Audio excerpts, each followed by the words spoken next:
ಎಲ್ಲರಿಗೂ ನಮಸ್ಕಾರ. ಇದೇ ತಿಂಗಳ 3ನೇ ಶನಿವಾರ ಸಂಚಲನ ಸಭೆ ಇದ್ದು, ಇದಕ್ಕೆ ಸಂಬಂಧಿಸಿದ ಅನುಭವಾತ್ಮಕ ಕಲಿಕೆ ಮಾಡ್ಯೂಲ್ 5ರ ಚರ್ಚೆಗೆ ಇಂದು ನಮ್ಮೊಂದಿಗೆ ಮಧುಗಿರಿ ಡಯಟ್ನ ಉಪನ್ಯಾಸಕರಾದ ಶ್ರೀಯುತ ನವೀನ್ ಸರ್ ಅವರಿದ್ದಾರೆ.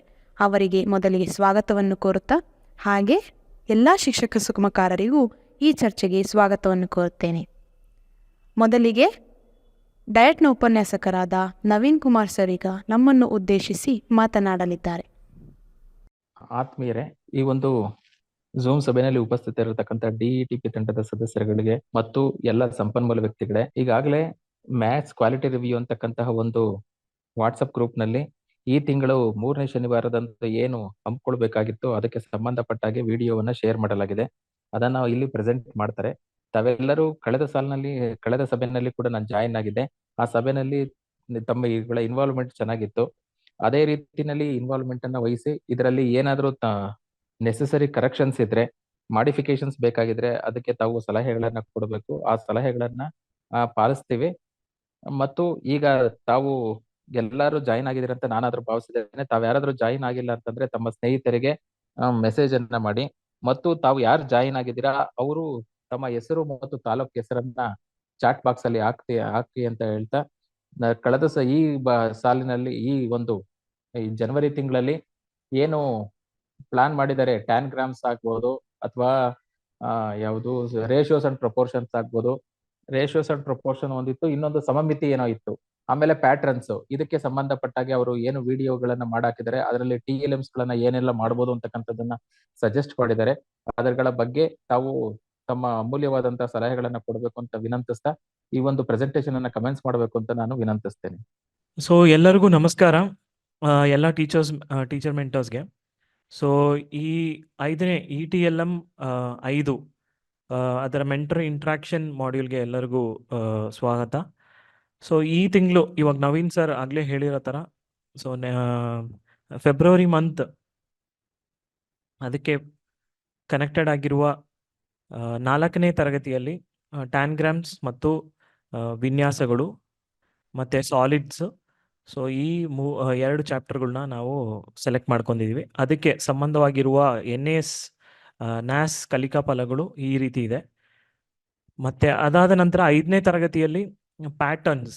ಸೊ ಪ್ಯಾಟರ್ನ್ಸ್ ಅಲ್ಲಿ identifying pattern in triangular number and square number. So ಅದು NAS ಕಲಿಕಾ ಫಲ ಆಗಿದೆ. ಮತ್ತು ಅದಾದ ನಂತರ 6ನೇ ತರಗತಿಯಲ್ಲಿ ನೋಡೋದಾಗಿ ರೇಷಿಯೋ ಪ್ರಪೋರ್ಷನ್ ಮತ್ತು ಪ್ರಾಕ್ಟಿಕಲ್ ಜಾಮೆಟ್ರಿ. ಸೊ ಈ ಚಾಪ್ಟರ್ನ ನಾವು ಸೆಲೆಕ್ಟ್ ಮಾಡ್ಕೊಂಡಿದ್ದೀವಿ. ಮತ್ತು 7ನೇ ತರಗತಿಯಲ್ಲಿ ಸಿಮೆಟ್ರಿ ಮತ್ತು ವಿಜುವಲೈಸಿಂಗ್ ಸಾಲಿಡ್ ಶೇಪ್ಸ್. ಸೊ ಅದಕ್ಕೆ ಕನೆಕ್ಟೆಡ್ ಆಗಿರುವ DSCRT LOS ಈ ರೀತಿ ನಾವು ಲಿಸ್ಟ್ ಮಾಡಿ ಬಂದಿದ್ದೀವಿ.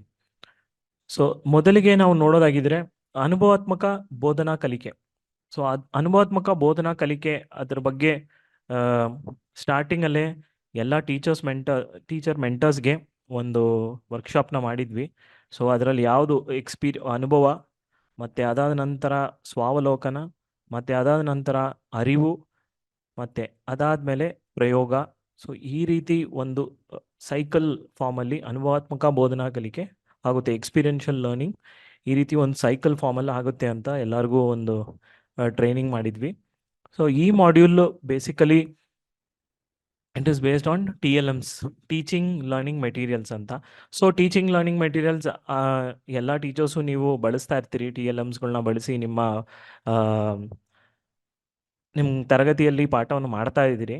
ಸೊ ಈ ಎಕ್ಸ್ಪೀರಿಯನ್ಷಿಯಲ್ ಲರ್ನಿಂಗ್ ಸೈಕಲಲ್ಲಿ ಎಲ್ಲಿ ಅದನ್ನು ಬರ್ಬೋದು, ಹೆಚ್ಚಿಗೆ ಎಲ್ಲಿ ಬರ್ಬೋದು ಅಂತ ನೋಡಿದ್ರೆ, ನಾವು ಅನುಭವವನ್ನು ವಿದ್ಯಾರ್ಥಿಗಳಿಗೆ ಕೊಡುವಾಗ ಸೊ ಅಲ್ಲೂ ನಾವು ಏನು ಮಾಡ್ತೀವಿ, ಒಂದು TLMsನ ಬಳಸ್ತಾ ಇರ್ತೀವಿ.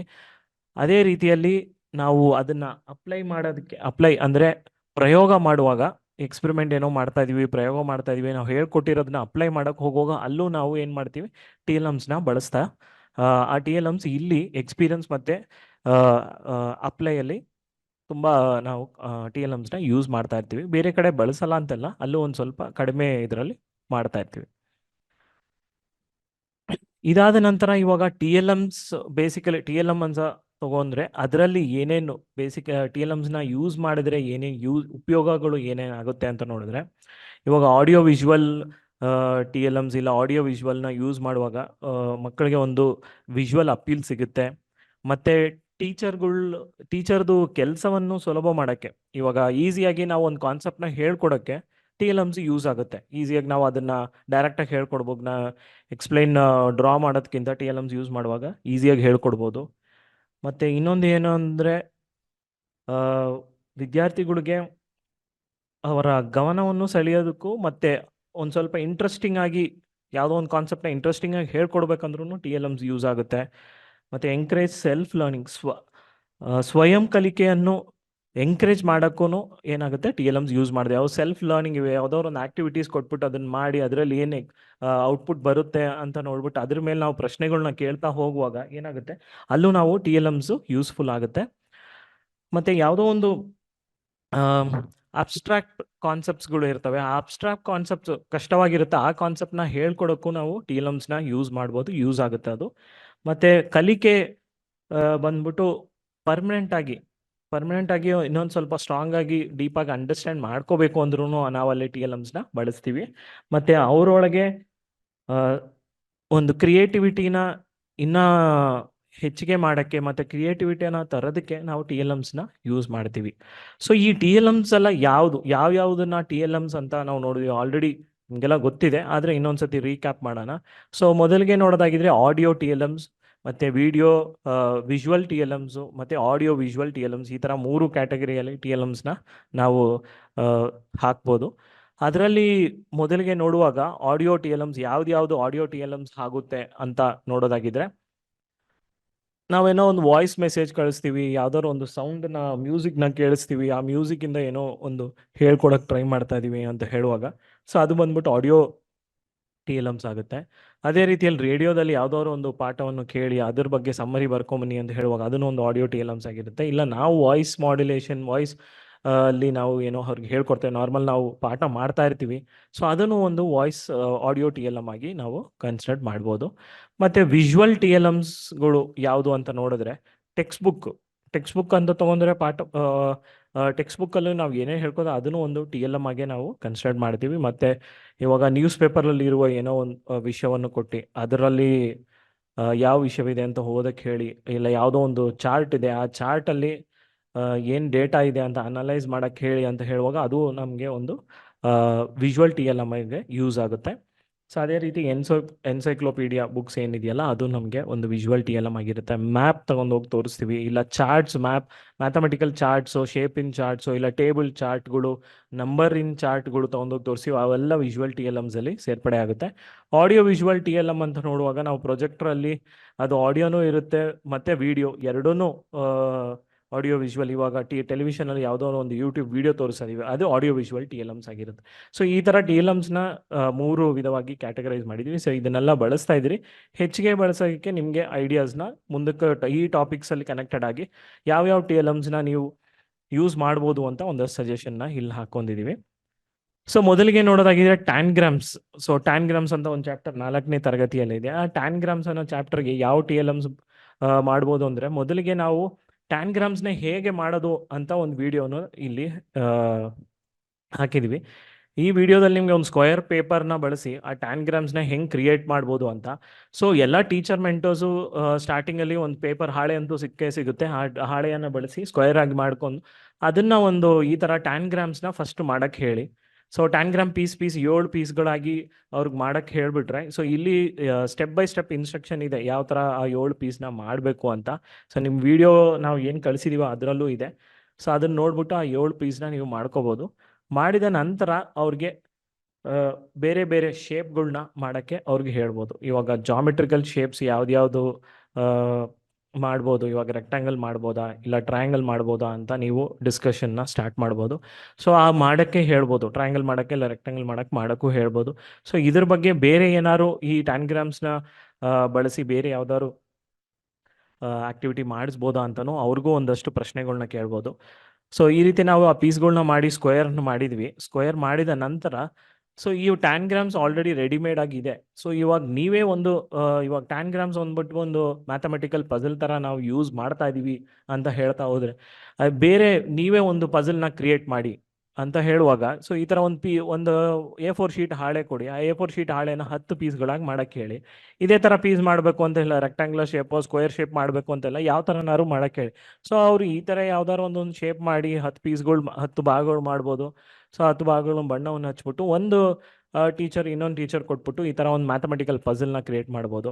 ಸೊ ಇನ್ನೊಂದು ಸ್ವಲ್ಪ ಡಿಫಿಕಲ್ಟ್ ಮಾಡೋಕ್ಕೆ ಆ ಪೇಪರ್ನ ಏನು ಮಾಡಿ ಬಾರ್ಡ್ರಲ್ಲಿ ಕಟ್ ಮಾಡಿ, ಇಲ್ಲಿ ತೋರಿಸಿರೋ ಥರ ಬಾರ್ಡ್ರಲ್ಲಿ ಒಂದು ಪೇಪರ್ನ ನಾನು ಇಲ್ಲಿ ಒಂದು ಕಲರ್ ಪೇಪರ್ ತೊಗೊಂಡಿದ್ದೀನಿ, ಆ ಕಲರ್ ಪೇಪರ್ನ ಮಡಚಿ ಏನು ಮಾಡ್ತಾ ಇದ್ದೀನಿ, ನಾನು ಕಟ್ ಮಾಡ್ತಾ ಇದ್ದೀನಿ, ಒಂದು ಕರ್ವ್ಡ್ ಶೇಪ್ ಕಟ್ ಮಾಡ್ತಾ ಇದ್ದೀನಿ. ಸೊ ಇಲ್ಲಿ ಬಾರ್ಡ್ರು ಸಿಕ್ತು, ನನಗೆ ಒಳಗಡೆ ಇರೋ ಶೇಪ್ ಸಿಕ್ತು, ಆ ಶೇಪ್ಗಳನ್ನ ನಾನು ಪೀಸಾಗಿ ಕಟ್ ಮಾಡಿದ್ದೀನಿ. ಸೊ ಈ ಪೀಸ್ಗಳನ್ನ ಬಳಸ್ಬಿಟ್ಟು ಆ ಪೀಸ್ನ ಈ ಒಳಗಿರುವ ಜಾಗದಲ್ಲಿ ನಾನು ಅರೇಂಜ್ ಮಾಡಬೇಕು. ಅರೇಂಜ್ ಮಾಡೋಕ್ಕೆ ನಿಮ್ಗೆ ಕೊಡಿ. ಸೊ ಅರೇಂಜ್ ಮಾಡ್ಬೇಕಂದ್ರೆ ಆ ಪೀಸ್ನ ಇದು ಮಾಡಿಬಿಟ್ಟು ಅವರು ಅರೇಂಜ್ ಮಾಡ್ತಾರೆ. ಸೊ ಅದು ಡಿಫಿಕಲ್ಟಿ ಲೆವೆಲ್ ಇನ್ನೂ ಹೆಚ್ಚಿಗೆ ಮಾಡೋಕ್ಕೆ ಯೂಸ್ ಆಗುತ್ತೆ. ಸೊ ಈ ಥರ ಒಂದಷ್ಟು ಮ್ಯಾಥಮೆಟಿಕಲ್ ಪಝಲ್ನ ಮಾಡೋಕ್ಕೆ, ಅವರೇ ಒಂದು ಪಝಲ್ನ ಕ್ರಿಯೇಟ್ ಮಾಡೋಕ್ಕೆ ಹೆಲ್ಪ್ ಮಾಡ್ಬೋದು. ಸೊ ಅದಾದ ನಂತರ ಇವಾಗ ಟ್ಯಾನ್ಗ್ರಾಮ್ಸ್ ಅಂತ ನೋಡೋದಾಗಿದ್ರೆ ಎಲ್ಲರಿಗೂ ಗೊತ್ತಿದೆ. ನಮಗೆ ಇವಾಗ ಟ್ಯಾನ್ಗ್ರಾಮ್ಸಲ್ಲಿ 7 ಪೀಸ್ಗಳು ಇರ್ತವೆ, 2 ದೊಡ್ಡ ಟ್ರಯಾಂಗಲ್ ಇರುತ್ತೆ, ಒಂದು 3ನೇ ಟ್ರಯಾಂಗಲ್, ಮತ್ತು 2 ಸಣ್ಣ ಟ್ರಯಾಂಗಲ್ಗಳು ಇರ್ತವೆ, ಮತ್ತು 6 ಮತ್ತು 7 ಈ ಒಂದು ಸ್ಕ್ವೇರ್ ಪೀಸ್ ಇರುತ್ತೆ, ಮತ್ತು ಒಂದು ಪ್ಯಾರಲೋಗ್ರಾಮ್ ಪೀಸ್ ಇರುತ್ತೆ ಅಂತ. ಸೊ ಇದು ಎಲ್ಲ ಶೇಪ್ಗಳು ಒಂದಷ್ಟು ಪ್ರಶ್ನೆಗಳು, ರಿಫ್ಲೆಕ್ಟಿವ್ ಪ್ರಶ್ನೆಗಳು ಕೇಳ್ತಾ ಹೋಗ್ರಿ. ಸೊ ಏನಂತ ಹೇಳಿದ್ರೆ, ಸೊ ಇದನ್ನ ಬಳಸಿ ನಮಗೆ ಸ್ಕ್ವೇರ್ ಮಾತ್ರ ಮಾಡೋಕ್ಕಾಗುತ್ತಾ, ಬೇರೆ ಬೇರೆ ಶೇಪ್ ಮಾಡೋಕ್ಕಾಗಲ್ವಾ ಅಂತ. ಮತ್ತು ಇದರ ಸೈಡ್ಗಳು, ಈ ಟ್ರಯಾಂಗಲ್ ಸೈಡ್ಸ್ ಇದೆಯಲ್ಲ, ಆ ಸೈಡ್ಸ್ ಲೆಂತಲ್ಲಿ ಏನಾದ್ರು ಪ್ಯಾಟರ್ನ್ ಏನಾದ್ರು ಕಾಣಿಸ್ತಾ ಇದೆಯಾ, ಅದೇನಾದ್ರು ರೇಷಿಯೋದಲ್ಲಿ ಇದೆಯಾ ಅಂತ ಕಂಡುಹಿಡಿಯೋಕ್ಕೆ ಹೇಳಿ.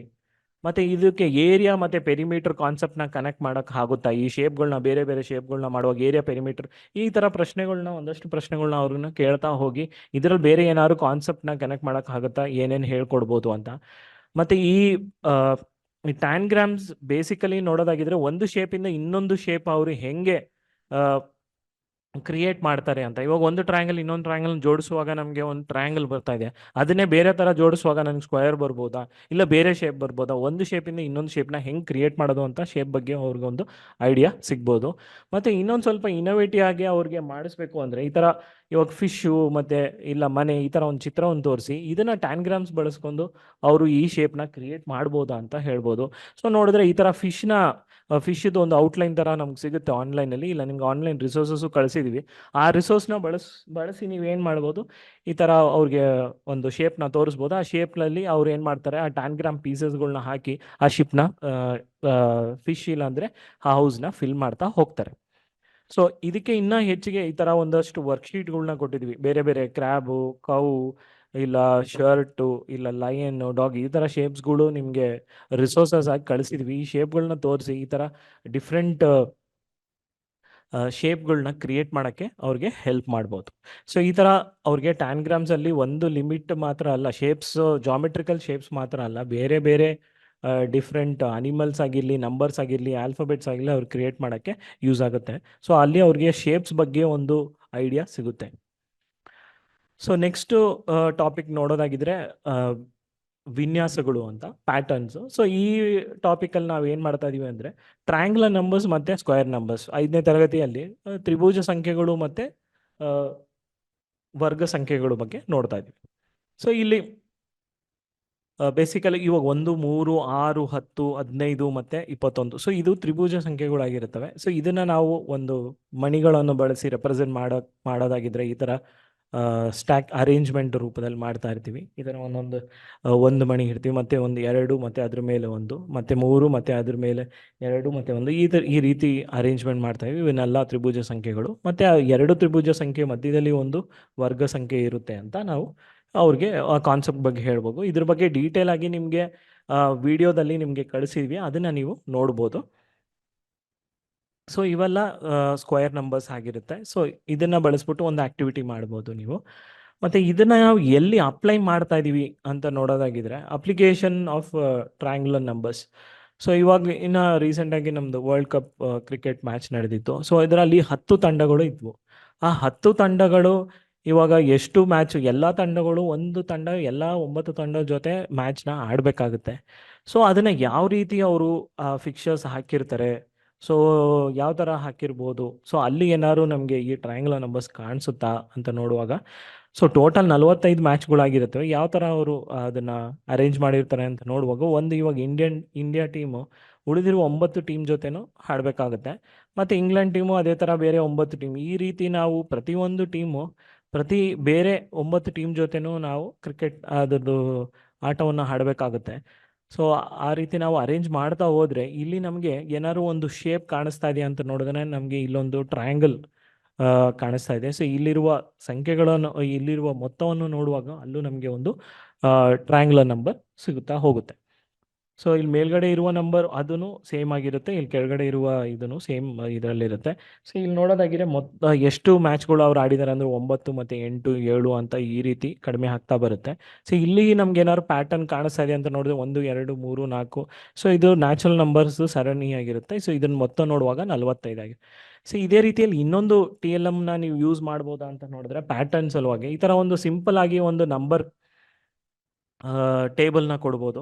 ನಂಬರ್ ಟೇಬಲ್ ಕೊಟ್ಬಿಟ್ಟು ಆ ಟೇಬಲಲ್ಲಿ ಅವರೇ ಒಂದು ಪ್ಯಾಟರ್ನ್ನ ಕ್ರಿಯೇಟ್ ಮಾಡೋಕ್ಕೆ ಹೇಳ್ಬೋದು. ಇವಾಗ 1 ಅಂತ ನಾವು ತೊಗೋತಾ ಇದ್ದೀವಿ, ಆ 1 ಜೊತೆ ಇನ್ನೊಂದನ್ನು ಆ್ಯಡ್ ಮಾಡೋ 2, ಮತ್ತು ಆ ಆನ್ಸರ್ ಜೊತೆ ಮತ್ತೆ ನಾವು 2 ಕೂಡಿಸ್ತಾ ಇದ್ದೀವಿ, ಮತ್ತು ಅದು ಎಷ್ಟು ಬರುತ್ತೆ 4, ಮತ್ತು ಬಂದಿರುವ ಆನ್ಸರ್ಗೆ ಮತ್ತೆ 3 ಕೂಡಿಸ್ತಾ ಇದ್ದೀವಿ.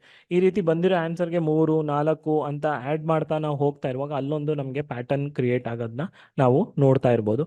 ಸೊ ಈ ರೀತಿ ನಂಬರ್ ಕೋಷ್ಟಕವನ್ನು ಬಳಸಿ ನಾವು ಏನು ಮಾಡ್ಬೋದು ಅಂದರೆ ಅವ್ರಿಗೆ ಒಂದಷ್ಟು ಪ್ಯಾಟರ್ನ್ಸ್ಗಳ್ನ ಕ್ರಿಯೇಟ್ ಮಾಡಿ, ಯಾವ ಥರ ಪ್ಯಾಟರ್ನ್ಸ್ಗಳು ಬರುತ್ತೆ, ವಿನ್ಯಾಸಗಳು ಬರುತ್ತೆ ಅಂತ ಅವ್ರಿಗೆ ಕೇಳಿ, ನೀವು ಸಂಚಲನ ಸೆಂಟ್ರಲ್ಲಿ ಟೀಚರ್ಸ್ಗಳಿಗೆ ನೀವು ಹೇಳ್ಬೋದು ಅವರೊಂದಷ್ಟು ಪ್ಯಾಟರ್ನ್ಸ್, ಯಾವ ಥರ ಪ್ಯಾಟರ್ನ್ ನಿಮಗೆ ಕಾಣಿಸ್ತಾ ಇದೆಯಾ ಅಂತ ಅವ್ರು ಒಬ್ಬೊಬ್ಬರು ಒಂದೊಂದು ಪ್ಯಾಟರ್ನ್ನ ಕ್ರಿಯೇಟ್ ಮಾಡೋಕ್ಕೆ ಹೇಳ್ಬೋದು. ಸೊ ಅದು ಅವ್ರಿಗೆ ಒಂದು ದೊಡ್ಡ TLM ಆಗಿ ಯೂಸ್ ಆಗುತ್ತೆ. ಸೊ ಇದಾದ ನಂತರ ನೆಕ್ಸ್ಟ್ ಟಾಪಿಕ್ ನೋಡೋದಾಗಿದ್ರೆ ಅನುಪಾತಗಳು ಮತ್ತು ಸಮಾನುಪಾತಗಳು, ರೇಷಿಯೋ ಅಂಡ್ ಪ್ರೊಪೋರ್ಷನ್.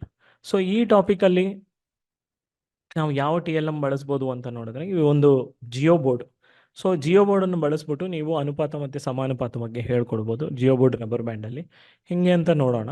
ಸೊ ಈ ಜಿಯೋ ಬೋರ್ಡನ್ನು ಬಳಸೋ ರಬ್ಬರ್ ಬ್ಯಾಂಡಲ್ಲಿ ಒಂದು ಲೈನ್ ಥರ ನಾವು ಕ್ರಿಯೇಟ್ ಮಾಡ್ತಾ ಇದ್ದೀವಿ. ಆ ಲೈನ್ದು ಲೆಂತ್ A ಅಂತ ನಾವು ಇಲ್ಲಿ ಕೊಟ್ಟಿದ್ದೀವಿ, ಮತ್ತು ಇನ್ನೊಂದು ಲೈನ್ದು ಲೆಂತ್ B ಅಂತ ಕೊಟ್ಟಿದ್ದೀವಿ. ಸೊ ಈ ಎರಡೂ ಉದ್ದದ ಮಧ್ಯದಲ್ಲಿ ಯಾವ ರೇಷಿಯೋ ಇದೆ ಅಂತ ನೋಡೋದಾಗಿದ್ರೆ ಅದ್ರ ಮಧ್ಯದಲ್ಲಿರುವ ಡಿಸ್ಟೆನ್ಸ್ನ ನಾವು ಚೆಕ್ ಮಾಡ್ತೀವಿ. ಅವಾಗ 4:5 ಅಂತ ಬರುತ್ತೆ. ಅದೇ B ಅನುಪಾತ A ಅಂತ ನಾವು ತಗೊಳ್ಳುವಾಗ ಅದು 5:4 ಅಂತ ಆಗುತ್ತೆ. ಸೊ ಇನ್ನೊಂದು ಅದನ್ನು ಅಳತೆಯನ್ನು ನಾನು ಇಲ್ಲಿ ಬದಲಾವಣೆ ಮಾಡ್ತಾ ಇದ್ದೀನಿ. ಅಳತೆಯನ್ನು ಬದಲಾವಣೆ ಮಾಡುವಾಗ ಏನಾಯಿತು ಅಂದರೆ ಇಲ್ಲಿ A:B ಅಂತ ಇದೆ, ಈ ಬದಲಾವಣೆ ಮಾಡಿದ್ದೀನಿ. ಇದರ ಅನುಪಾತ ಎಷ್ಟಿರ್ಬೋದು ಅಂತ ನೀವು ಚಾಟ್ ಬಾಕ್ಸಲ್ಲಿ ಕೊಡ್ಬೋದಾ? ಸೊ ಇಲ್ಲಿ ನೀವು ಜಿಯೋ ಬೋರ್ಡ್ ನೋಡ್ತಾ ಇದ್ದೀರಿ, ಆ ಜಿಯೋ ಬೋರ್ಡಲ್ಲಿ A ಲೈನ್ ಸೆಗ್ಮೆಂಟ್ದು ಒಂದು ಅಳತೆ ಮಾಡಿದ್ದೀವಿ, ಮತ್ತು A ಮತ್ತು B ಇದು. ಸೊ ಇದರ ಮಧ್ಯದಲ್ಲಿರುವ ಅನುಪಾತ ಎಷ್ಟಿರ್ಬೋದು A:B? ನೀವು ಚಾಟ್ ಬಾಕ್ಸಲ್ಲಿ ಇದರ ಉತ್ತರವನ್ನು ಕೊಡಿ. ಓಕೆ, ಇದರಲ್ಲಿ ಉತ್ತರವನ್ನು ನೋಡೋದಾಗಿದ್ರೆ ಇವಾಗ ಎರಡೂ ವರ್ಟಿಕಲ್ ಆಗಿ ನೋಡೋದಾಗಿದ್ರೆ ಅದು 1 ಸೆಂಟಿಮೀಟರ್ ಆಗಿರುತ್ತೆ. ಸೊ ಹಂಗೆ 1 ಅಂತ ನಾವು ಅದನ್ನು ಕನ್ಸಿಡರ್ ಮಾಡಿದ್ರೆ 2:5 ಅಂತ ಬರುತ್ತೆ. ಎಲ್ಲರೂ ಕರೆಕ್ಟಾದ ಉತ್ತರವನ್ನು ಕೊಟ್ಟಿದ್ದೀರಿ. ಸೊ ಈ ರೀತಿ ನಾವು ಏನು ಮಾಡ್ಬೋದು, ಬೇರೆ ಬೇರೆ ಲೆಂತ್ನ ಮಾಡೋಕ್ಕೆ ಹೇಳಿ ಅದರ ಮಧ್ಯದಲ್ಲಿರುವ ಅನುಪಾತ ಎಷ್ಟು ಇರ್ಬೋದು ಅಂತ ವಿದ್ಯಾರ್ಥಿಗಳಿಗೆ ಕೇಳುವ ಮುಖಾಂತರ ನಮಗೆ ಒಂದಷ್ಟು ಪ್ರಾಬ್ಲಮ್ಸ್ನ ಕ್ರಿಯೇಟ್ ಮಾಡ್ಬೋದು. ಸೊ ಇದರ B ಅನುಪಾತ A ಎಷ್ಟಿರ್ಬೋದು ಅಂತ ಕಳಿಸ್ಬೋದಾ? B ಅನುಪಾತ A, ನಾವಿವಾಗ A ಅನುಪಾತ B ನೋಡಿದ್ವಿ. B ಅನುಪಾತ A, B:A ಎಷ್ಟಿರ್ಬೋದು ಅಂತ? ಓಕೆ, 5:2 ಅಂತ ಕಳಿಸಿದ್ದಾರೆ. 5:2. ಓಕೆ, ಇನ್ನೊಂದು ಚಟುವಟಿಕೆ ಅದನ್ನೇ ಬಳಸಿ ಇನ್ನೊಂದು ಚಟುವಟಿಕೆ ಹೆಂಗೆ ಮಾಡೋದು ಅಂತ ನೋಡೋಣ. ಸೊ ನಾವು ಇದನ್ನು ರಬ್ಬರ್ ಬ್ಯಾಂಡನ್ನು ಬಳಸಿ ಒಂದು ಶೇಪ್ನ ಕ್ರಿಯೇಟ್ ಮಾಡ್ತಾ ಇದ್ದೀವಿ. ಇವಾಗ ರೆಕ್ಟ್ಯಾಂಗಲ್ ಶೇಪ್ ಯಾವುದೋ ಒಂದು ಶೇಪ್ನ ಕ್ರಿಯೇಟ್ ಮಾಡಿ ಆ ಶೇಪ್ದು ಲೆಂತ್ ಮತ್ತು ಬ್ರೆತ್ನ X, Y ಮತ್ತು AB ಅಂತ ನಾವು ಇಲ್ಲಿ ರೆಪ್ರೆಸೆಂಟ್ ಮಾಡ್ತಾ ಇದ್ದೀವಿ. ಸೊ A:B ಎಷ್ಟಾಗಿರ್ಬೋದು ಮತ್ತು B:A ಎಷ್ಟಾಗಿರ್ಬೋದು? ಇವಾಗ A:B ಎಷ್ಟಾಗಿರ್ಬೋದು ಮತ್ತು B:A ಎಷ್ಟಾಗಿರ್ಬೋದು ಮತ್ತು X:Y ಎಷ್ಟು ಅಂತ ನೀವು ಚಾಟ್ ಬಾಕ್ಸಲ್ಲಿ ಕಳಿಸ್ಬೋದಾ? ಸೇಮ್ ಅದೇ ಥರನೇ ಲೆಂತು ಮತ್ತು ಬ್ರೆತ್ನ ಕ್ಯಾಲ್ಕುಲೇಟ್ ಮಾಡಬೇಕು. A:B 3:7, correct. B:A 7:3. Okay, X:Y ನೀವು ಫೋಟೋದಲ್ಲಿ ನೋಡಿ ಲೆಕ್ಕ ಹಾಕ್ಬೋದು. X:Y ಎಷ್ಟಿದೆ ಅಂತ. X:Y ಎಷ್ಟಿದೆ ಅಂತ? ಓಕೆ, X:Y ಎಷ್ಟಿದೆ ಅಂತ ಕಳಿಸಿ. ಸಿಂಪ್ಲಿಫೈ ಮಾಡಿ ಕಳಿಸಿದ್ದಾರೆ. 1:1 ರೇಷಿಯೋದಲ್ಲಿ ಇರುತ್ತೆ ಅಂತ. ಸೊ ಈ ರೀತಿಯಲ್ಲಿ ನಾವು ಬೇರೆ ಬೇರೆ ಶೇಪ್ಗಳನ್ನ ಅವ್ರಿಗೆ ಕ್ರಿಯೇಟ್ ಮಾಡೋಕ್ಕೆ ಹೇಳಿ, ಆ ಕ್ರಿಯೇಟ್ ಮಾಡಲಿ ಇವಾಗ ನಾವೇನು ಮಾಡ್ತೀವಿ, ಎರಡು ಟಾಪಿಕ್ಸ್ನ ಕನೆಕ್ಟ್ ಮಾಡಿದೆ, ರೇಷಿಯೋ ಪ್ರಪೋರ್ಷನ್ ಮತ್ತು ಅವ್ರಿಗೆ ಏರಿಯಾ ಟಾಪಿಕ್ ಎರಡನ್ನೂ ಕನೆಕ್ಟ್ ಮಾಡಿ ಅವ್ರಿಗೆ ಹೇಳ್ಕೊಡ್ತಾ ಇದ್ದೀವಿ. ಸೊ ಈ ರೀತಿ ಒಂದೇ TLM ಅನ್ನು ಬಳಸಿ ನಾವು ಒಂದಷ್ಟು ಟಾಪಿಕ್ಸ್ಗಳ್ನ ಹೇಳ್ಕೊಡ್ಬೋದು ಅವ್ರಿಗೆ. ಸೊ ಇನ್ನೊಂದು ಥರ ಅದನ್ನೇ ಇವಾಗ ರೇಷಿಯೋ ನಾವು ನೋಡಿದ್ವಿ ಆ TLM ಬಳಸಿ ಹೆಂಗೆ ಮಾಡೋದು ಅಂತ. ಸೊ ರೇಷಿಯೋ ಆದಮೇಲೆ ಪ್ರೊಪೋರ್ಷನ್ ಹೆಂಗೆ ಹೇಳ್ಕೊಡೋದು, ಸಮಾನುಪಾತ ಹೆಂಗೆ ಹೇಳ್ಕೊಡ್ಬೋದು ಅಂತ ಅದೇ TLMನ ಬಳಸಿ ಹೆಂಗೆ ಹೇಳ್ಕೊಡ್ಬೋದು. ಇವಾಗ ನಾವು ಇಲ್ಲಿ ಒಂದು ರೆಕ್ಟ್ಯಾಂಗಲ್ನ ಕ್ರಿಯೇಟ್ ಮಾಡಿದ್ವಿ, ಆಯತವನ್ನು ಕ್ರಿಯೇಟ್ ಮಾಡಿದ್ವಿ. ಆಯತದ್ದು ಲೆಂತ್ ಬಂದ್ಬಿಟ್ಟು B ಆಗಿರುತ್ತೆ, ಅದು ಬ್ರೆತ್ ಬಂದು A ಆಗಿದೆ. ಅದು 6:10 ಅನುಪಾತದಲ್ಲಿದೆ. ಅದನ್ನು ಸಿಂಪ್ಲಿಫೈ ಮಾಡಿದ್ರೆ 3:5 ಅಂತ ಬರುತ್ತೆ. ಸೊ ಅದೇ ರೀತಿಯಲ್ಲಿ ನಾವು ಇನ್ನೊಂದು ಸಣ್ಣ ಒಂದು ಆಯತವನ್ನು ಅದರೊಳಗೆ ರಚನೆ ಮಾಡ್ತಾ ಇದ್ದೀವಿ. ಸೊ ಅದರ ಲೆಂತು ಮತ್ತು ಬ್ರೆತ್ ಎಷ್ಟಿದೆ ಅಂದರೆ ಎಕ್ಸು ಮತ್ತು ವೈ ಅಂತ ನಾವು ಅದನ್ನು ರೆಪ್ರೆಸೆಂಟ್ ಮಾಡ್ತಾ ಇದ್ದೀವಿ. ಅಲ್ಲಿ ಎಷ್ಟಾಗಿರುತ್ತೆ 3:5 ಅಂತ ಆಗಿರುತ್ತೆ, 3 ಮತ್ತು 5. ಸೊ ಈ ರೀತಿಯಲ್ಲಿ ಅವ್ರಿಗೆ ಸಮಾನುಪಾತ ಆ ಟಾಪಿಕ್ನ ಇಂಟ್ರೊಡ್ಯೂಸ್ ಮಾಡಿ ಅವ್ರಿಗೆ ಹೇಳ್ಕೊಡ್ಬೋದು. ಸೊ ಈ ಜಿಯೋ ಬೋರ್ಡ್ನ ಇವಾಗ ಎಲ್ಲರೂ ಶಾಲೆಯಲ್ಲಿ ಜಿಯೋ ಬೋರ್ಡ್ ಅಂತ ಇರುತ್ತೆ, ಇಲ್ಲ ಜಿಯೋ ಬೋರ್ಡ್ನ ನೀವು ಕ್ರಿಯೇಟ್ ಮಾಡೋಕ್ಕೆ ಹೇಳ್ಬೋದು. ಮತ್ತು ಇದೇ ಟಾಪಿಕ್ಗೆ ಬೇರೆ ಏನಾದ್ರು TLMಸ್ನ ಕ್ರಿಯೇಟ್ ಮಾಡ್ಬೋದಾ ಅಂತ ನೀವು ಪ್ರಶ್ನೆಗಳನ್ನ ಸಂಚಲನ ಕೇಂದ್ರದಲ್ಲಿ ನೀವು ಕೇಳ್ಬೋದು. ಬೇರೆ ಯಾವ್ದಾದ್ರು ಟೈಪ್ ವೆರೈಟಿ TLMಸ್ನ ನೀವು ಕ್ರಿಯೇಟ್ ಮಾಡ್ಬೋದಾ ಅಂತ ಅವ್ರಿಗೆ ಕೇಳಿ. ಚಾರ್ಟ್ ಆಗಿರಲಿ, ಸಿಂಪಲ್ ಆಗಿರಲಿ. ಇವಾಗ TLMs ನೋಡಿದ್ವಿ, ಅದು ಸಣ್ಣದಾಗಿ ಒಂದು ಚಾರ್ಟ್ ತೋರಿಸಿದ್ರು ಅದು TLM ಆಗುತ್ತೆ. ಬಟ್ ಅದು ತೋರಿಸಿ ಮತ್ತು ಅದನ್ನು ಎಫೆಕ್ಟಿವ್ ಆಗಿ ನಾವು ಅದನ್ನು ಎಕ್ಸ್ಪ್ಲೈನ್ ಮಾಡಬೇಕಾಗುತ್ತೆ. ಆ ಚಾರ್ಟ್ನ ತೋರಿಸಿ ಅದ್ರ ಮೇಲೆ ಪ್ರಶ್ನೆಗಳನ್ನ ಕೇಳಬೇಕಾಗುತ್ತೆ. ಪ್ರಶ್ನೆಗಳನ್ನ ಕೇಳಿದ ನಂತರ ಅದ್ರಿಗೆ ಏನು ಕಾನ್ಸೆಪ್ಟ್ ಹೇಳ್ಕೊಡ್ತಾ ಇದೀವಿ ಅಂತ ಹೇಳ್ಬೇಕು, ಮತ್ತು ಅದನ್ನ ಎಲ್ಲ ಅಪ್ಲೈ ಮಾಡ್ತೀವಿ. ಅಪ್ಲೈ ಮಾಡಿದ್ಮೇಲೆ ಒಂದಷ್ಟು ಪ್ರಶ್ನೆಗಳನ್ನ ಕೇಳಬೇಕಾಗುತ್ತೆ. ಓಕೆ, ಈ ಥರ ಪ್ರಶ್ನೆಗಳನ್ನ ನೀವು ಸಂಚಲನ ಕೇಂದ್ರದಲ್ಲಿ ನೀವು ಕೇಳಿ ಅವ್ರಿಗೆ ಬರೋ ಐಡಿಯಾಸ್ನ ಶೇರ್ ಮಾಡಿ. ಸೊ ಆವಾಗ ಬೇರೆ ಟೀಚರ್ಸ್ಗೂ ಅದು ಯೂಸ್ಫುಲ್ ಆಗುತ್ತೆ. ಇವಾಗ ಇನ್ನೊಂದು TLM ಅದ ರೇಷಿಯೋ ಅಂಡ್ ಪ್ರಪೋರ್ಷನ್ ಮೇಲೆ ಇನ್ನೊಂದು TLM ಈ ಥರ ಒಂದು ವೀಲ್ ಥರ ನೀವು ಮಾಡ್ಕೋಬೋದು. ಆ ವೀಲಲ್ಲಿ ಒಂದಷ್ಟು ಪ್ರಶ್ನೆಗಳಿಗೆ ಉತ್ತರ ಇರ್ಬೋದು, ಒಂದಷ್ಟು ಪ್ರಶ್ನೆಗಳಿಗೆ ಉತ್ತರ ಇಲ್ದಂಗೆ ನೀವು ಕ್ವೆಶ್ಚನ್ ಮಾರ್ಕ್ ಹಾಕಿರ್ಬೋದು. ಕ್ವೆಶ್ಚನ್ ಮಾರ್ಕ್ ಹಾಕಿ ಅದರ ಉತ್ತರ ಎಷ್ಟು ಬರುತ್ತೆ ಅಂತ. ಸೊ ಇಲ್ಲಿ 102-3-204ಗೆ ಅನುಪಾತ ಎಷ್ಟು, 1:2 ಅಂತ ಇದೆ. ಇವಾಗ 1500 ಮತ್ತು ಅದಕ್ಕೆ 1:2 ರೇಷಿಯೋದಲ್ಲಿ ಎಷ್ಟು ಬರ್ಬೋದು ಅಂತ ಕ್ವೆಶ್ಚನ್ ಮಾರ್ಕ್ ಹಾಕಿ. ಸೊ ಕ್ವೆಶ್ಚನ್ ತಿರುಗ್ತಾ ಹೋಗುವಾಗ ಅವರು ಒಂದಷ್ಟು ಪ್ರಶ್ನೆಗಳು ಬರುತ್ತೆ, ಆ ಪ್ರಶ್ನೆಗಳಿಗೆ ಅವರು ಉತ್ತರ ಕೊಡ್ತಾ ಹೋಗ್ತಾ ಇರ್ಬೋದು. ಸೊ ಈ ರೀತಿ ವೀಲ್ಗಳನ್ನ ಮಾಡಿ ನೀವೇನು ಮಾಡ್ಬೋದು, ಒಂದು TLM ಆಗಿ ಬಳಸಿ ಅವ್ರಿಗೆ ಮಾಡಿಸ್ಬಿಟ್ಟು ಒಂದು ಚಟುವಟಿಕೆ ಥರ ವಿದ್ಯಾರ್ಥಿಗಳಿಗೆ ಮಾಡಿಸಿ ತೋರಿಸ್ಬೋದು. ಸೊ ನೆಕ್ಸ್ಟ್ ನೋಡೋದಾಗಿದ್ರೆ ವಿಜುವಲೈಸಿಂಗ್ ಸಾಲಿಡ್ ಶೇಪ್ಸ್, ಘನಾಕೃತಿಗಳು ಅಂತ. ಸೊ ಈ ಘನಾಕೃತಿಗಳನ್ನು ಬಳಸಿ ಇವಾಗ ಘನಾಕೃತಿಗಳ ಬೇಸಿಕ್ ಬಗ್ಗೆ, ಅದರ ಹಂಚುಗಳು ಮತ್ತು ಮುಖಗಳು, ಶೃಂಗಗಳು, ಅದನ್ನು ಹೆಂಗೆ ಕಂಡುಹಿಡಿಯೋದು, ಒಂದು 3 ಆಯಾಮದ ಆಕೃತಿಯನ್ನು ಕೊಟ್ಟರೆ ಹೆಂಗೆ ಕಂಡುಹಿಡಿಯೋದು ಅಂತ ಬೇಸಿಕ್ ಆಗಿ ಅವ್ರಿಗೆ ಹೇಳಿಕೊಟ್ಟೆ. ಅದಾದ ನಂತರ ಇವಾಗ ಸ್ಟ್ರೈಟ್ ಎಡ್ಜಸ್ ಇರುವ ಶೇಪ್ಸ್ಗಳು ಯಾವುದು, ಕರ್ವ್ಡ್ ಎಡ್ಜಸ್ ಇರುವ ಶೇಪ್ಸ್ಗಳು ಯಾವುದು, ಕರ್ವ್ಡ್ ಫೇಸಸ್ ಇರುವ ಶೇಪ್ಸ್ಗಳು ಯಾವುದು ಅಂತ ಅದನ್ನು ಡಿಫ್ರೆನ್ಶಿಯೇಟ್ ಮಾಡ್ಬೋದು. ಮತ್ತು ಒಂದು 2D ಶೇಪ್ಗೂ 3D ಶೇಪ್ ಆಗಿ ಬರಬೇಕು ಅಂದರೆ ಯಾವ ಥರ ಅದು ನಮಗೆ ಕ್ರಿಯೇಟ್ ಮಾಡ್ಬೋದು ಅಂತ ಅವ್ರಿಗೆ ಹೇಳ್ಕೊಡ್ಬೋದು. ಮತ್ತು ಈ ಥರ ಒಂದು ಪಝಲ್ ಗೇಮ್ನ ಅವ್ರಿಗೆ ಕ್ಲಾಸಲ್ಲಿ ಆಡಿಸ್ಬೋದು. ಪಝಲ್ ಗೇಮ್ ಏನು ಅಂತ ನೋಡಿದ್ರೆ, ಈ ಥರ ಒಂದಷ್ಟು ಶೇಪ್ಗಳನ್ನ ಅವ್ರಿಗೆ ಕಟ್ ಮಾಡಿ ಪೇಪರಲ್ಲಿ ಹಾಳೆಯಲ್ಲಿ ಕಟ್ ಮಾಡಿ ಕೊಡಿ. ಹಾಳೆಯಲ್ಲಿ ಕಟ್ ಮಾಡಿ ಕೊಟ್ಟಿದ ನಂತರ ಇದನ್ನು ಬಳಸಿ ಅವರು ಏನು ಮಾಡಬೇಕು ಅಂದರೆ ಒಂದು 3D ಶೇಪ್ನ ಕ್ರಿಯೇಟ್ ಮಾಡಬೇಕು. ಸೊ ಈ ಥರ ಒಂದು ಸ್ಕ್ವೇರ್ನ ಎಲ್ಲ ಈ ಒಂದ್ರ ಪಕ್ಕ ಒಂದು ಇಟ್ಟು ಅವರು ಒಂದು 3D ಶೇಪ್ನ ಕ್ರಿಯೇಟ್ ಮಾಡ್ತಾರೆ. ಆ 3D ಶೇಪ್ನ ಕ್ರಿಯೇಟ್ ಮಾಡುವಾಗ ಅವ್ರಿಗೆ ಇನ್ನೊಂದು ವಿಷಯ ಹೇಳ್ಕೊಡ್ಬೇಕು, ಏನಂದರೆ ಆಪೋಸಿಟ್ ಆಗಿರುವ ಫೇಸಸ್ಗಳು ಬರಬೇಕು ಅಂತ. ಆಪೋಸಿಟ್ ಫೇಸಸ್ ಬಗ್ಗೆ ಅವ್ರಿಗೊಂದು ಐಡಿಯಾನ ಇಲ್ಲಿ ಅವ್ರಿಗೆ ಸ್ಟ್ರೆಸ್ ಮಾಡಿ ಹೇಳಬೇಕಾಗತ್ತೆ. ಸೊ ಇಲ್ಲಿ ಯಾವ ವಿದ್ಯಾರ್ಥಿ ಬಂದ್ಬಿಟ್ಟು ಹೆಚ್ಚಿನ 3D ಶೇಪ್ಗಳನ್ನ ಕ್ರಿಯೇಟ್ ಮಾಡ್ತಾರೋ ಅವ್ರಿಗೆ ಬಂದ್ಬಿಟ್ಟು ಪಾಯಿಂಟ್ಸ್ನ ಹೆಚ್ಚಿನ ಕೊಟ್ಟು ಈ ಥರ ಒಂದು ಪ್ಲೇವೇ ಮೆಥಡ್ ಮುಖಾಂತರ ಅವ್ರಿಗೆ ಈ ಕಾನ್ಸೆಪ್ಟ್ನ ಅವ್ರಿಗೆ ಹೇಳ್ಕೊಡ್ಬೋದು 3D ಶೇಪ್ಸ್ ಬಗ್ಗೆ. ಸೊ ಇನ್ನೊಂದು ಫನ್ ಗೇಮ್ ಥರ ಮಾಡಬೇಕು ಅಂದರೆ ಈ ಥರ ಒಂದು ಜಾಲಾಕೃತಿ ಏನಿದೆಯಲ್ಲ, ನೆಟ್ ಆಫ್ ಕ್ಯೂಬ್ ಅನ್ನು ನಾವು ಇಲ್ಲಿ ಅದಕ್ಕೆ ಉದಾಹರಣೆಯಾಗಿ ನಾವು ಯೂಸ್ ಮಾಡಿದ್ವಿ. ಅಲ್ಲಿ ಏನು ಮಾಡಿದ್ವಿ, ನೆಟ್ ಆಫ್ ಕ್ಯೂಬ್ನ ಬಳಸಿ ಇಲ್ಲೊಂದಷ್ಟು ಸ್ಟಿಕ್ಕರ್ಸ್, ಒಂದು ಯೆಲ್ಲೋ ಕಲರ್ 2 ಸ್ಟಿಕ್ಕರ್ ಮತ್ತು ಒಂದು ರೋಸ್ ಕಲರ್ 2 ಸ್ಟಿಕ್ಕರನ್ನು ತೊಗೊಂಡಿದ್ವಿ. ಈ ಸ್ಟಿಕ್ಕರ್ಸ್ನ ಅವರು ಏನು ಮಾಡಬೇಕು, ಆ ಜಾಲಾಕೃತಿ ಬಾಕ್ಸ್ ಒಳಗೆ ಸ್ಟಿಕ್ ಮಾಡ್ತಾ ಹೋಗಬೇಕು. ಸೊ ಆ ಸ್ಟಿಕ್ ಮಾಡ್ತಾ ಹೋಗೋದ್ರಲ್ಲಿ ಯಾವ ಥರ ಮಾಡ್ಬೇಕಂದ್ರೆ, ಕರೆಕ್ಟಾಗಿ ಫಸ್ಟ್ ಅವ್ರಿಗೇನೆ ಸ್ಟಿಕ್ ಮಾಡೋಕ್ಕೆ ಕೊಟ್ಟಿದ ನಂತರ ಅವ್ರು ಏನು ಮಾಡಬೇಕು, ಸ್ಟಿಕ್ ಮಾಡಿ ಈ ಥರ ನಾರ್ಮಲ್ ಆಗಿ ಸ್ಟಿಕ್ ಮಾಡ್ತಾರೆ ಅಂದಮೇಲೆ ಅದನ್ನು ಫೋಲ್ಡ್ ಮಾಡೋಕ್ಕೆ ಹೇಳಿ. ಫೋಲ್ಡ್ ಮಾಡೋಕ್ಕೆ ಹೇಳುವಾಗ ಫೋಲ್ಡ್ ಮಾಡಿದ ನಂತರ ಅಲ್ಲಿ ಒಂದು 3D ಶೇಪ್ ಕ್ರಿಯೇಟ್ ಹಾಕಿದೆಯಾ ಅಂತ ಕೇಳಿ. ಸೊ ಇವಾಗ ನಾವು ಅದೇ ಥರ ಸ್ಟಿಕ್ ಮಾಡಿಸಿ ಫೋಲ್ಡ್ ಮಾಡ್ತೀವಿ, ಇಲ್ಲೊಂದು 3D ಶೇಪ್ ಕ್ರಿಯೇಟ್ ಆಗಿದೆಯಾ, ಸೊ ಯಾವ್ದು ಅಡ್ಜಸೆಂಟ್ ಫೇಸ್ಗಳು, ಇಲ್ಲಿ ಆಪೋಸಿಟ್ ಫೇಸ್ಗಳು ಯಾವ್ದಿದೆ, ಅಡ್ಜಸೆಂಟ್ ಫೇಸ್ಗಳು ಯಾವ್ದಿದೆ. ಸೊ ಅಂತ ಅವ್ರಿಗೆ ಹೇಳುವಾಗ ಅಲ್ಲಿ ನಾವು ಮೇನಾಗಿ ಇದು ಒಂದು 3D ಶೇಪ್ ಕ್ರಿಯೇಟ್ ಆಗಿದೆಯಾ ಅಂತ ಕೇಳುವಾಗ ಅವರು ಇದನ್ನು ಅಡ್ಜಸೆಂಟ್ ಫೇಸು ಆಪೋಸಿಟ್ ಫೇಸ್ನ ಚೆಕ್ ಮಾಡ್ತಾರೆ. ಚೆಕ್ ಮಾಡುವಾಗ ಈ ಫೇಸ್ಗಳು ಇವಾಗ ಎಲ್ಲೋ ಆಪೋಸಿಟ್ ಆಗಿ ಇರಬೇಕು, ಬಟ್ ಇಲ್ಲಿ ಬಂದ್ಬಿಟ್ಟು ಹತ್ತತ್ರ ಇದೆ. ಸೊ ಅದನ್ನು ಅವ್ರಿಗೆ ಕ್ಲಿಯರಾಗಿ ಹೇಳಿ ಯಾವ ಥರ ಅದನ್ನು ಮಾಡಬೇಕು, ಕರೆಕ್ಟ್ ಮೆಥಡಲ್ಲಿ ಹೆಂಗೆ ಮಾಡಬೇಕು, ಅವಾಗ ಎಲ್ಲಿ ಸ್ಟಿಕ್ಕರ್ನ ನಾವು ಹಾಕಬೇಕು ಅಂತ ಅವ್ರಿಗೆ ಒಂದು ಐಡಿಯಾನ ಅವ್ರಿಗೆ ಕೊಡ್ಬೋದು. ಸೊ ಈ TLMನ ಆ್ಯಕ್ಟಿವಿಟಿಯಾಗಿ ನೀವು ಅವ್ರಿಗೆ ಇಲ್ಲಿ ಮಾಡಿಸ್ಬೋದು, ಇಲ್ಲ ನೀವು TLM ಹಂಗೆ ಮಾಡಿ ಅವ್ರಿಗೆ ತೋರಿಸ್ಕೊಡ್ಬೋದು. ಸೊ ಇಲ್ಲಿ ಆಪೋಸಿಟ್ ಫೇಸಸ್ ಎಲ್ಲೋ ಆಪೋಸಿಟ್ ಇದೆ, ಮತ್ತು ರೋಸ್ ಕಲರ್ ಆಪೋಸಿಟಲ್ಲಿದೆ, ವೈಟ್ ಕಲರ್ ಆಪೋಸಿಟ್. ಸೊ ಈ ಥರ ಇರುವಾಗ ನಮಗೆ ಒಂದು 3D ಶೇಪು ರಚನೆ ಆಗುತ್ತೆ ಅಂತ ಅವ್ರಿಗೆ ಹೇಳ್ಕೊಡ್ಬೋದು. ಮತ್ತು ಇನ್ನೊಂದಷ್ಟು ಅದೇ ಪೀಸ್ಗಳನ್ನ ಬಳಸಿ ಇದನ್ನು ನೆಟ್ವರ್ಕ್ ಕ್ಯೂಬ್ ಜಾಲಾಕೃತಿಯನ್ನು ಮಾಡಿ ಅಂತ ಹೇಳುವಾಗ ಅವ್ರ ಪೀಸ್ಗಳನ್ನ ಮೇಲೆ ಕೆಳಗೆ ಎಲ್ಲ ಜೋಡಣೆ ಮಾಡ್ತಾ ಹೋಗ್ತಾ ಇರ್ತಾರೆ. ಸೊ ಒಂದು ವಿದ್ಯಾರ್ಥಿ ಈ ಥರ ಮಾಡ್ಬೋದು, ಒಂದು ಟೀಚರ್ ನಿಮ್ಮ ಸಂಚಲನ ಕೇಂದ್ರದಲ್ಲಿ, ಇನ್ನೊಂದು ಟೀಚರ್ ಆ ಥರ ಅಲ್ಲ ಬೇರೆ ಥರ ಮಾಡಿದ್ರೂ ಬರುತ್ತೆ ಅಂತ ಹೇಳಿ ಬೇರೆ ರೀತಿಯಲ್ಲಿ ಮಾಡ್ಬೋದು. ಸೊ ಈ ಥರ ಡಿಫ್ರೆಂಟ್ ಎಷ್ಟು ಡಿಫ್ರೆಂಟ್ ಕ್ಯೂಬ್ಗೆ ಜಾಲಾಕೃತಿಗಳು ಇದೆ ಅಂತ ನೀವು ಒಂದು ಪ್ರಶ್ನೆಗಳನ್ನ ಕೇಳ್ಬೋದು.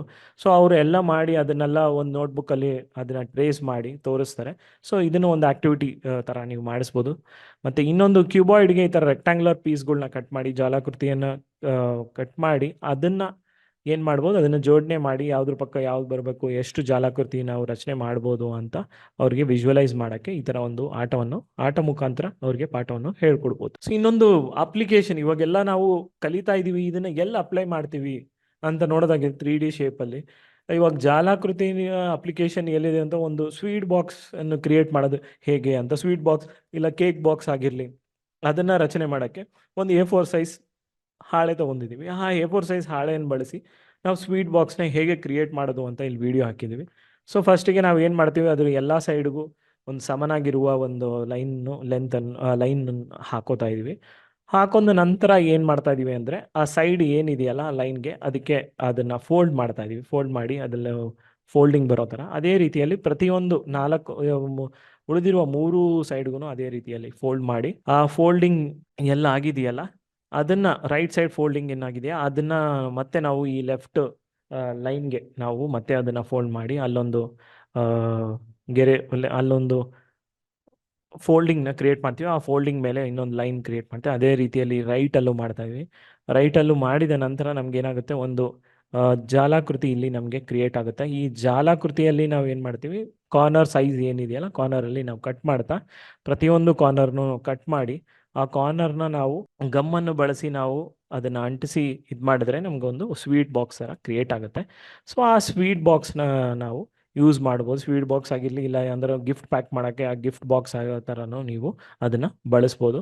ಸೊ ಈ ವಿಡಿಯೋದಲ್ಲಿ ನಾವು ಹ್ಯಾಂಡ್ಸ್ ಆನ್ ನಿಮಗೆ ಪೇಪರ್ಗಳು, ಹಾಳೆಗಳು, ಗಮ್ಮು ತುಂಬ ಲೋ ಕಾಸ್ಟ್ ನೋ ಕಾಸ್ಟ್ ಮೆಟೀರಿಯಲ್ನ ಬಳಸ್ಬಿಟ್ಟೇನೆ ಇದು ಮಾಡಿದ್ದೀವಿ. ಇದನ್ನು ನೀವು ಸಂಚಲನ ಕೇಂದ್ರದಲ್ಲಿ ಮಾಡಿ ಅವ್ರಿಗೆ ತೋರಿಸ್ಬಿಟ್ಟು ಬೇರೆ ಯಾವುದಾದ್ರು ರೀತಿಯಲ್ಲಿ ಇದನ್ನು ಮಾಡ್ಬೋದಾ, ಕ್ರಿಯೇಟ್ ಮಾಡ್ಬೋದಾ ಅಂತ ಒಂದಷ್ಟು ಪ್ರಶ್ನೆ ಕೇಳಿ.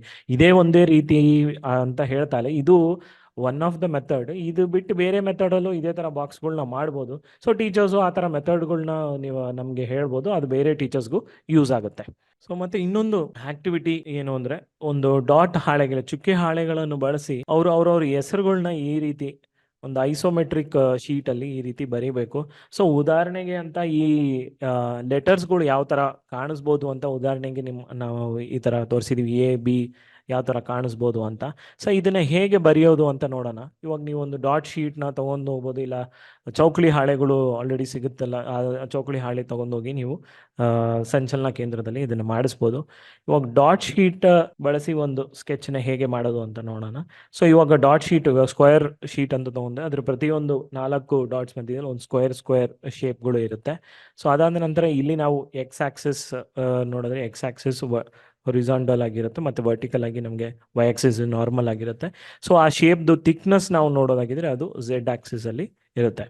ಸೊ ಅದೇ ಒಂದು ಐಸೋಮೆಟ್ರಿಕ್ ಡಾಟ್ ಶೀಟ್ ಇಲ್ಲ ಐಸೋಮೆಟ್ರಿಕ್ ಸ್ಕೆಚ್ ಅದನ್ನು ಹೇಗೆ ಮಾಡೋದು ಅಂತ ನಾವು, ನೀವು ಐಸೋಮೆಟ್ರಿಕ್ ಡಾಟ್ ಶೀಟ್ ಈ ರೀತಿ ಇರುತ್ತೆ. ಆ ಡಾಟ್ಸ್ 3 ಡಾಟ್ಸಲ್ಲಿ ನೋಡಿದ್ರೆ ಇಲ್ಲೊಂದು ಈಕ್ವಲ್ಯಾಟ್ರಲ್ ಟ್ರಯಾಂಗಲ್ ಫಾರ್ಮ್ ಆಗಿರುತ್ತೆ. ಅದೇ ಮೇಲೆ ಈ ಥರ ಇರುವ 3 ಡಾಟ್ಸ್ನ ನಾವು ನೋಡುವಾಗ ಇಲ್ಲಿ ಒಂದು ಐಸೋಸೆಲಸ್ ಟ್ರಯಾಂಗಲ್ ನಮಗೆ ಫಾರ್ಮ್ ಆಗುತ್ತೆ. ಸೊ ಇಲ್ಲಿ ನಾವು ಆಕ್ಸಿಸ್ ನೋಡೋದಾಗಿದ್ರೆ ಇಲ್ಲಿ ಸ್ಲ್ಯಾಂಟಿಂಗ್ ಆಗಿ ಇರುತ್ತೆ, ಡಯಾಗ್ನಲ್ ಆಗಿ ಸ್ಲ್ಯಾಂಟಿಂಗ್ ಆಗಿರುತ್ತೆ ಅಲ್ಲಿ ಎಕ್ಸ್ ಆಕ್ಸಿಸ್, ಮತ್ತು ಮೇಲ್ಗಡೆ ವೈ ಆಕ್ಸಿಸ್ ಮತ್ತು ಝೆಡ್ ಆಕ್ಸಿಸ್ ಬಂದ್ಬಿಟ್ಟು ಈ ರೀತಿ ನಮಗೆ ಕಾಣಿಸ್ಕೊಳ್ಳುತ್ತೆ. ಸೊ ಈ ಥರ 2 ಶೀಟನ್ನು ಬಳಸಿ ನಾವು ಏನು ಮಾಡ್ತೀವಿ, ಒಂದಷ್ಟು ಡಿಫ್ರೆಂಟ್ 3D ಆಕಾರಗಳನ್ನ ಡ್ರಾ ಮಾಡ್ತಾ ಹೋಗ್ತೀವಿ. ಸೊ ಒಂದು ಉದಾಹರಣೆ ನೋಡೋದಾಗಿದ್ರೆ ಕ್ಯೂಬಾಯ್ಡ್ ಯಾವ ಥರ ಡ್ರಾ ಮಾಡೋದು ಅಂತ.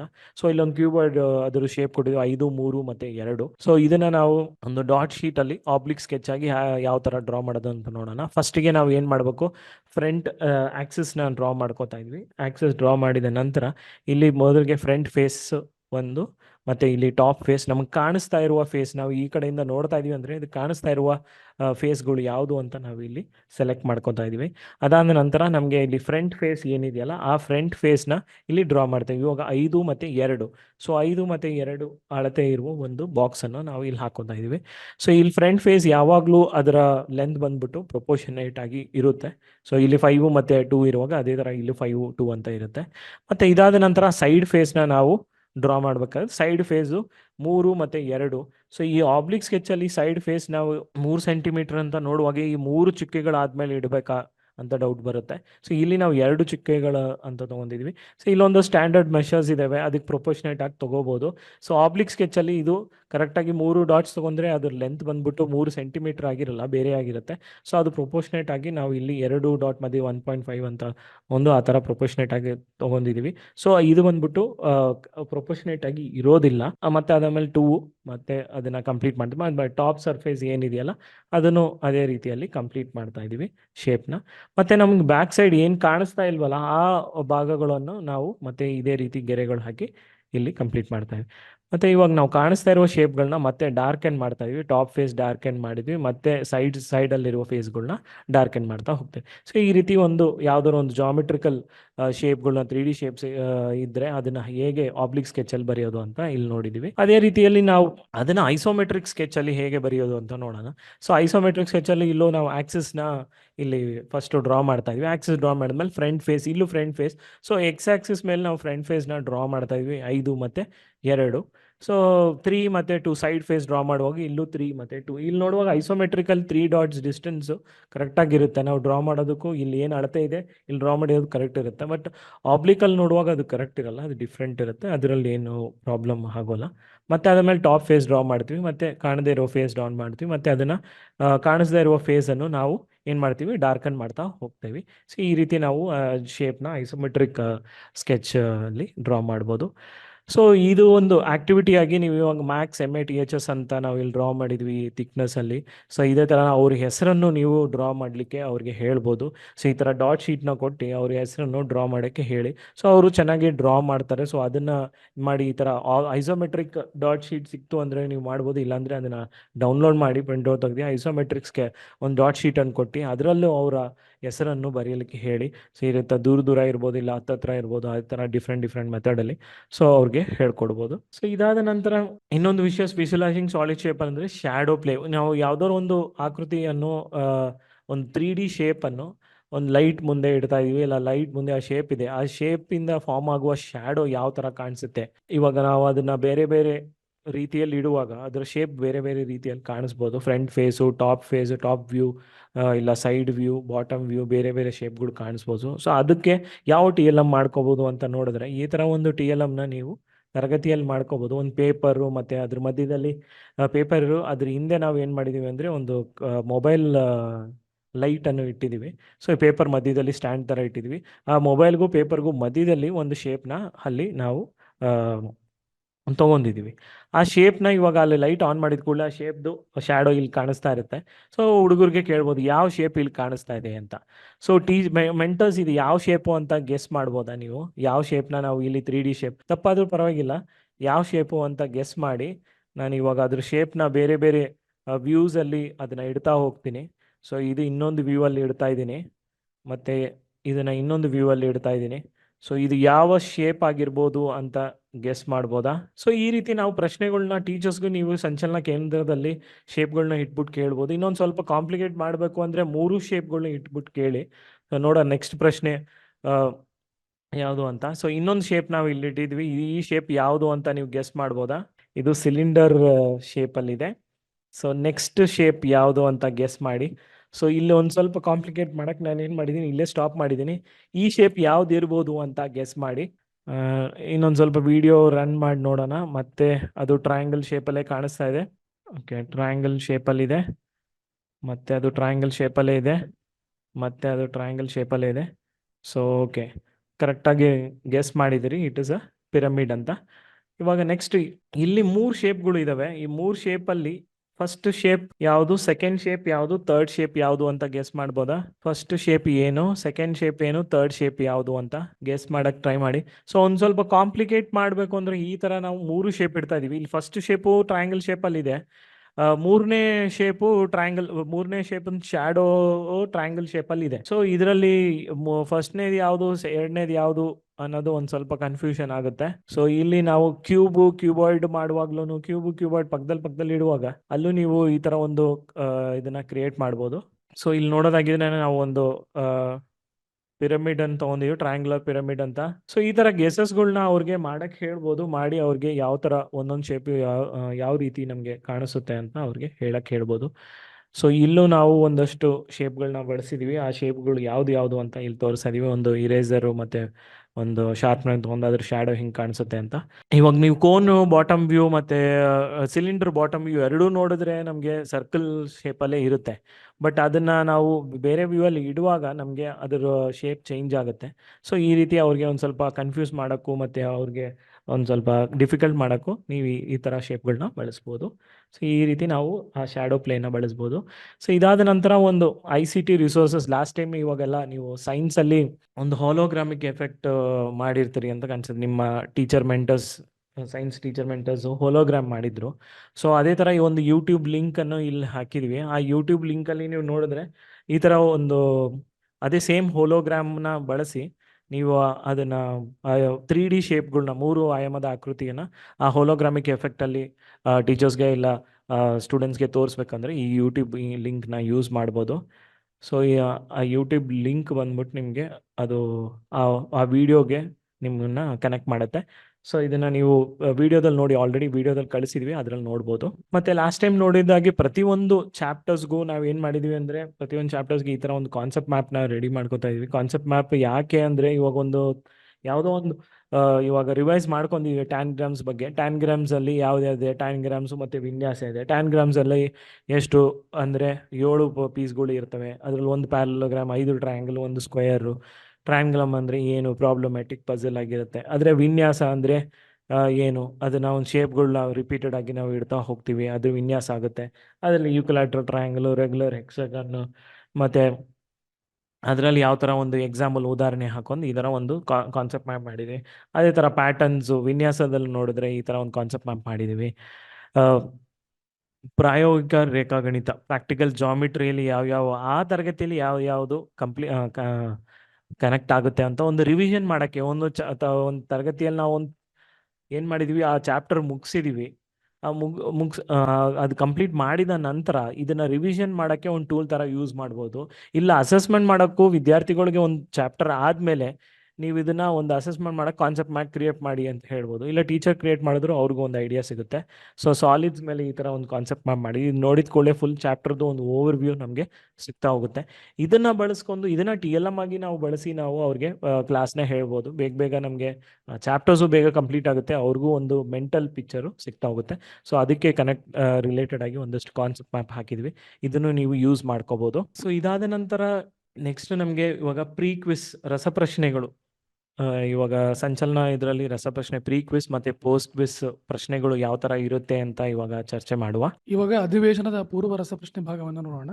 ಸೊ ಇಲ್ಲಿ ನಾವು ಉತ್ತರವನ್ನ ಕೊಟ್ಟಿಲ್ಲ, ಸೊ ಉತ್ತರಗಳನ್ನ ನೀವು ಹೇಳಬೇಕು, ಟ್ರೈ ಮಾಡಿ. ಮೊದಲೇ ಪ್ರಶ್ನೆ ಬಂದ್ಬಿಟ್ಟು, ಈ ಕೆಳಗಿನವುಗಳಲ್ಲಿ ಯಾವುದು ಬೋಧನಾ ಕಲಿಕಾ ಸಾಮಗ್ರಿ ಆಗಿದೆ?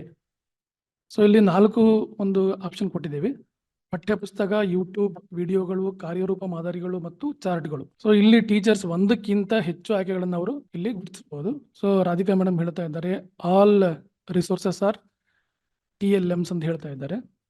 ಸೊ ಇಲ್ಲಿ ನಾವು ನೋಡ್ತಾ ಹೋದರೆ ಪಠ್ಯಪುಸ್ತಕ, ಯೂಟ್ಯೂಬ್ ವಿಡಿಯೋಗಳು, ಸೊ ಇವೆಲ್ಲ ಬೇರೆ ಬೇರೆ ರೀತಿಯ ಒಂದು ಬೋಧನಾ ಕಲಿಕಾ ಸಾಮಗ್ರಿಗಳಾಗಿವೆ. ಸೊ ಈ ಉತ್ತರ ಆಟೋಮೆಟಿಕಲಿ ಆಲ್ ಅಂತ ಸೊ ಎರಡನೇ ಪ್ರಶ್ನೆ ಬಂದ್ಬಿಟ್ಟು ತರಗತಿಯಲ್ಲಿ ವಿದ್ಯಾರ್ಥಿಗಳ ಪರಿಕಲ್ಪನಾ ತಿಳುವಳಿಕೆಯನ್ನು ಹೆಚ್ಚಿಸುವಲ್ಲಿ ಬೋಧನಾ ಕಲಿಕಾ ಸಾಮಗ್ರಿಗಳು ಹೇಗೆ ಸಹಾಯಕವಾಗಿವೆ ಅಂತ ಹೇಳಿ ಎರಡನೇ ಪ್ರಶ್ನೆ ಇದೆ. ಸೊ ಅಲ್ಲಿ ತರಗತಿಯನ್ನು ಹೆಚ್ಚು ಆಕರ್ಷಕವಾಗಿಸುವ ಮೂಲಕ ಅಂತ ಪ್ರಶ್ನೆ ಫಸ್ಟ್ನೇ ಉತ್ತರ ಇದೆ. ನೆಕ್ಸ್ಟ್ ವಿದ್ಯಾರ್ಥಿಗಳನ್ನು ಚಟುವಟಿಕೆಗಳಲ್ಲಿ ತೊಡಗಿಸಿಕೊಳ್ಳುವ ಮೂಲಕ ತರಗತಿಗಳ ಅವಧಿಯನ್ನು ಹೆಚ್ಚಿಸುವ ಮೂಲಕ ಹೆಚ್ಚು ಹೋಮ್ವರ್ಕ್ ಮತ್ತು ನಿಯೋಜಿತ ಕಾರ್ಯಗಳನ್ನು ಒದಗಿಸುವ ಮೂಲಕ ಅಂತಿದೆ. ಸೊ ಇಲ್ಲಿ ಉತ್ತರ ಸರಿಯಾಗಿ ಕೊಡ್ತಾ ಇದ್ದಾರೆ. ಉತ್ತರ ಬಿ ಆಗಿದೆ. ವಿದ್ಯಾರ್ಥಿಗಳನ್ನು ಚಟುವಟಿಕೆಗಳಲ್ಲಿ ತೊಡಗಿಸಿಕೊಳ್ಳುವ ಮೂಲಕ ಅಂತ ಹೇಳಿದ್ರದ್ದು ಒಂದು ಇದಾಗ್ತಾ ಇರುತ್ತೆ, ಉತ್ತರ ಆಗಿದೆ.